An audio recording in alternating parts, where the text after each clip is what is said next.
Hi guys, meron akong binili sa TikTok shop. And galing to sa tindahan ni Dan. Tindahan na naman. So ayan guys, as you can see, bayad na siya. 0 COD. Kasi we don't tolerate cash on delivery. So kilala nyo ba yon yung tindahan ni Dan? Daming alam din. I-honest review natin to kasi nag-release siya ng bagong clothing. Ba't nagkagano? Okay, so pagbukas mo ng parcel, ito agad bubungad sa'yo. Bakit may langaw dito, B? Grabe naman. Hanggang dito dinadala yung baho. Ba't ano ko, B? Nilalangaw yung paninda mo? Totoo pala yun, nilalangaw yung paninda. So ayan, meron siyang libreng tote bag. So ito na yung product. As you can see guys, nilalangaw pa din. So ayun lang, wala siyang pa-freebies. Kuripot yung seller. Dapat hindi natin tinotolerate yung mga seller na walang pa-freebies. Buti pa yung pabango namin, meron siyang pa-freebies na ganito. Guys, kung ako sa inyo guys, ito yung i-check out nyo. Kasi super bango niya. Huwag kayo dito sa mga nilalangaw na paninda. Anyways, buksan na natin siya. Buksan na natin!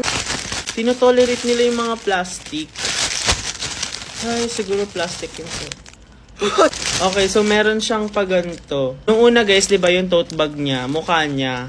Ngayon, pinanindigan niya na isa siyang langaw. So, yung thank you card niya is gawa sa langaw. Anyways, ito yung damit. Ang in-order ko guys is small. Kasi small ako eh. Charot. XL ako guys. So, in-order ko yung XL. Oversized to guys ha. Tingnan nyo. Black yung in-order ko and it's giving very organization shirt. Parang yung mga binibenta sa school, kailangan mong bumili para makapasa. Ganon yung itsura niya. So, tingnan natin yung durability. Ay, matibay. By the way guys, di ko alam kung magkano yung presyo nito. Parang mga nasa 540,000 yata. So, isusuot ko lang siya. Sana magkasya siya kasi oversized, diba? Tingnan natin kung totoo yung sizing nyo. So, ito siya.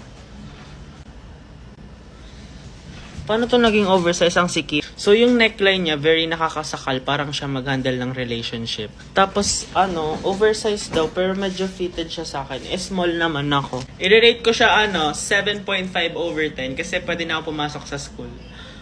Overall, okay naman, nilalangaw. Very organizational.